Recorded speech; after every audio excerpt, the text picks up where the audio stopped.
Evan, Joseph, we have emerged on the other side of our Shatterpoint demo, are we better for it? administered by none other than Will Schick. The Yes, I was quite surprised to see yeah, that. the designer himself, or the one of them, the executive creative director of Atomic Mass Games, and probably the lead designer on Shatterpoint. Um, we are currently sitting waiting for Star Wars trivia to start, and there is a live musician playing behind us. Evan, what did you think of Shatterpoint? My upper back got sore. Holding the heavy camera. Yes, well, holding the camera still as can be. Yeah, you ever need a Steadicam, man? Don't buy a Steadicam, just buy an just, Evan. just buy an M. That's all you need. I will say, because you are the one that got the hands on, even if you were sort of directed Yeah, I in mean, what it to was. do. But that's fine. We didn't. That's a demo. I was there to, have it be a butt in a chair to make it appear as if people were playing it, but Yeah. still. So I mean, it was definitely a very scripted demo, which is fine. That's how these have to yeah. go. My thoughts coming into it, and it kind of trails from earlier when we talked about how gorgeous the models are in person. Like, I mean, They're they so look good.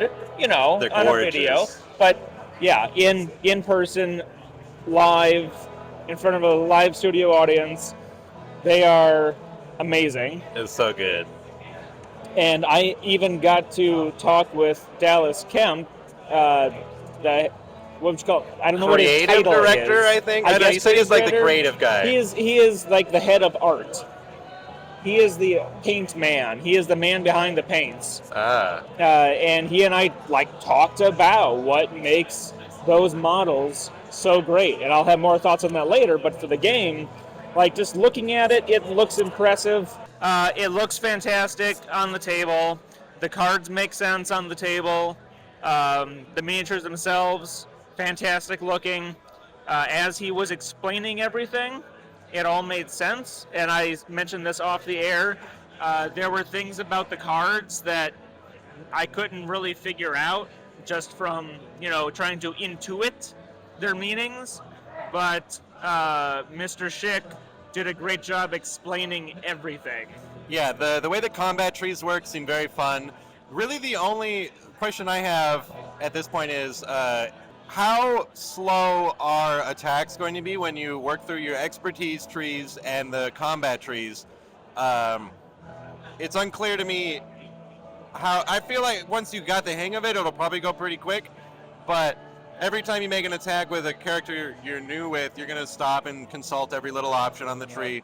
So that might slow it down a little bit. But overall, it is a very quick game. The way the momentum changes and swings back and forth, and it keeps, there are a number of things that accelerate that, and it did sound very cool that basically the longer a round takes, the faster things happen. So as the game goes on, if nobody's like winning the round, the momentum keeps accelerating, which basically makes the struggle track more likely to end, I guess, if that's a good way to put it. And it seems like there is a lot to do. Your first character that you activated was the named super tactical droid, Kalani, and they had a lot that they had going on. There was a ton on that card that you I think were that activating. a big one is going to be all of the different abilities, where there's active, reactive, passive, and I think it's called innate or something. Because those are all represented by symbols, and once you understand them, it'll be easy. But you're going to need to like consult a little legend at first. Yeah, that plays off of what I was saying before he explained everything. It's like the cards don't seem intuitive, but that's okay once you learn it.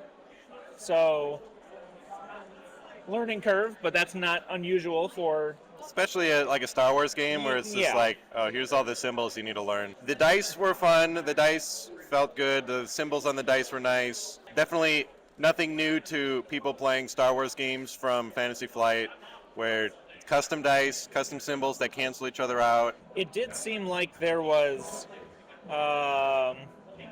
Relative to some other games, and this may have just been me not paying quite as much attention to the moving bits because I was trying to keep everything not focused, but in a good frame and pointed at the right stuff at the right time.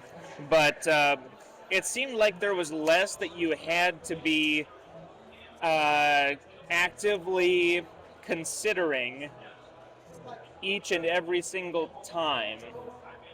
When you had to make a choice, you didn't have to stop and think about 10 other things. Yeah, maybe initially. I mean, I expect there'll be a lot of complexity layered on later, but it's Right. definitely not. I told Evan this. It's definitely more of a Joe game than Legion is, and we know I love Legion, and I'm about to play in the World Championship tournament of Legion. But this game is a smaller game that seems to be more casual, more character focused. That's words they used a lot. Even the technically like generically named 501st Clone Troopers in the game's mechanics are technically unique. You could not have two 501st Clone Troopers on your team.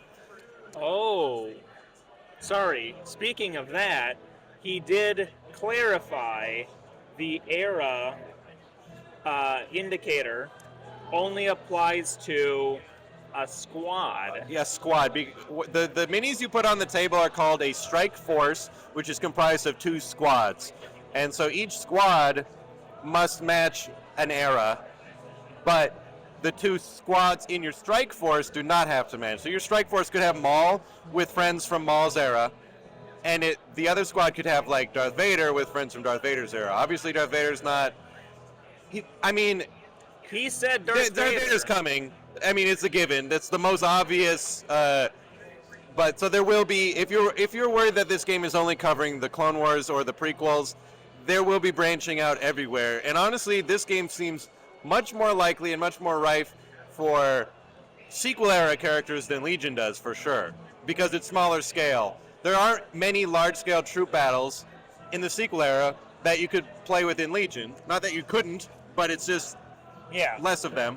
But putting a little figure of Rey and Kylo and a couple troopers on the table seems a lot more. It feels more Shatterpoint than it does Legion. So more eras are coming, and who knows how long that'll be. If they're going to stick with this Clone Wars focus for a while. I think it's cool that's where they started, because it does give you the vibe of the cartoon and the little action that they're going for, as opposed to immediately catering to the original stuff, which most Star Wars products do, which obviously I am a fan of, but it's kind of nice to see a little change of pace here. And we can certainly talk about how that focus has shifted over the years, because we're no longer in 2012 unsure of what the future of Star Wars looks like, and FFG saying we're going to stick with original for a while. I mean, we didn't even think Fantasy Flight would give us prequel content for X-Wing or Armada or other things for the longest time. But now here we are with a new game that starts there. I think it looks very cool. They were happy that I pointed out how much I loved the inclusion of the Tuca cat and the Convor little Easter eggs. They said Dallas Kemp pushed to include the little kind of creature Easter eggs in the terrain packs. I'm very excited about the game. My big worry at this moment is I still love Legion, and it's going to be hard to juggle both of them. And my friends play Legion, so it's going to be tricky.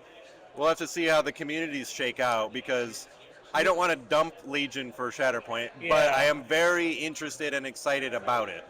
My biggest question that I would pose to them, as not a critique, but a concern that people, I think, probably have, is what does the development and creation of new Shatterpoint content mean for the generation of new Legion? And I suppose we could even include X-Wing to a certain and extent. Crisis Protocol, basically all their other products. Yeah, that's the conversation we've been having with folks all day. We don't know the size of their studio. I don't think so.